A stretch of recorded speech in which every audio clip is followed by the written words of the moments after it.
Hey, how you doing? I kind of wanted to revisit the Microsoft Surface Studio, and because talking with discussing with this people on different forums and things about the Surface Studio, and I put my opinion even during my last video, my thoughts on the Surface Studio. I thought it was kind of underpowered. Oh, at least the base model. Anyway, mid tier and high tier shouldn't be as much of a problem, or if at all. Um, and I've noticed other people saying similar things that what I've said. Not a lot, but some. And of course, there's been a little bit of backlash over that. And so I thought I'd revisit and check out some other people's reviews and try to dig more in depth on the Surface Studio.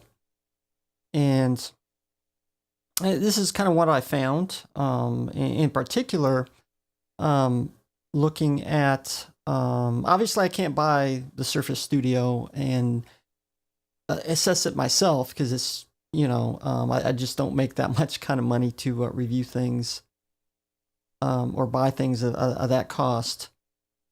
So I do what I can research I can and give you my thoughts on this. Now, in particular, this comes to on the Twit network from Leo Laporte. They actually did a Windows Weekly episode number 494, and you can check it out yourself. Google it, and this is what I'm talking about. And you can watch the video for yourself. And Leo Laporte actually bought the base model Microsoft Surface Studio, the 3K version base model, and these kind of was his thoughts as he was using it during this episode. And he loved the concept. It's a great computer, and he loved the design and style. But he noticed right away that that base model seemed underpowered. And he even brought up Lightroom, Adobe Lightroom, for you manipulate photographs.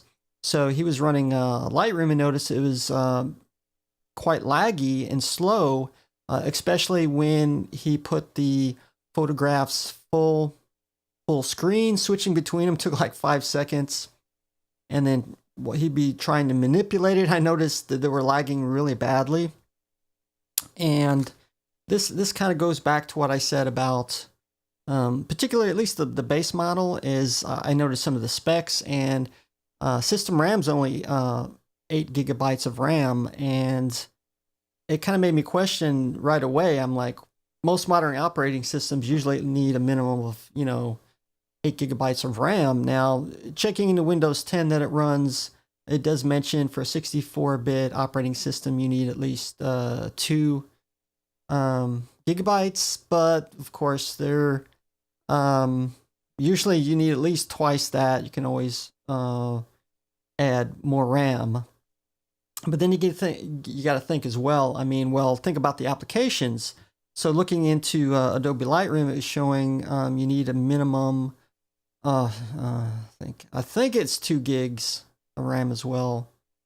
But looking at some of the other creative professional software like Adobe Illustrator, which this would probably be good for, it recommends, or I think it's a base minimum of 8 gigabytes. So it made me think, I mean, you don't really have enough system RAM to really run, a lot of the professional software, at least in the base model. And it also made me think, well, it should be fine. Instead of getting the base model, you could even go up to the mid-price one, and you should be fine, or even the higher price one, and it should have enough specs to run the Surface Studio perfectly fine.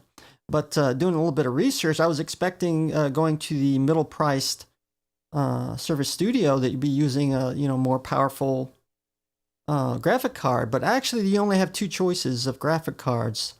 The base model and the middle priced model is going to be NVIDIA GeForce GTX 965M with 2 gigabytes of RAM. that's both for the base model and the mid-price model. So even if you go to the mid-price model, you may experience some problems, especially full res on the Surface Studio, because this thing is pushing a lot of pixels to this display, which is absolutely gorgeous. It's actually running, I think it's showing here, 63% more pixels than a 4K screen.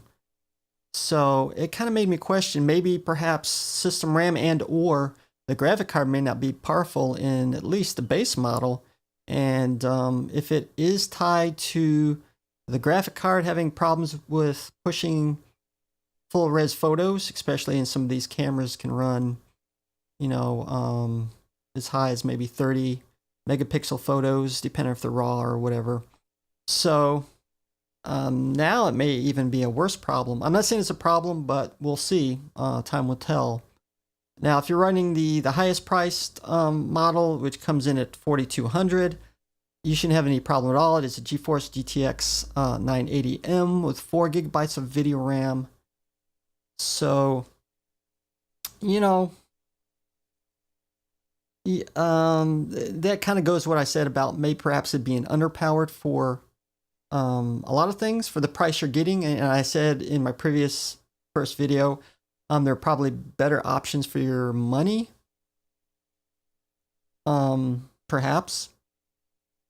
But I could see this being an issue, and especially the base model, because people are beginning to get this and think, okay, I'm just going to do some photo editing and some other things, and look at the base model.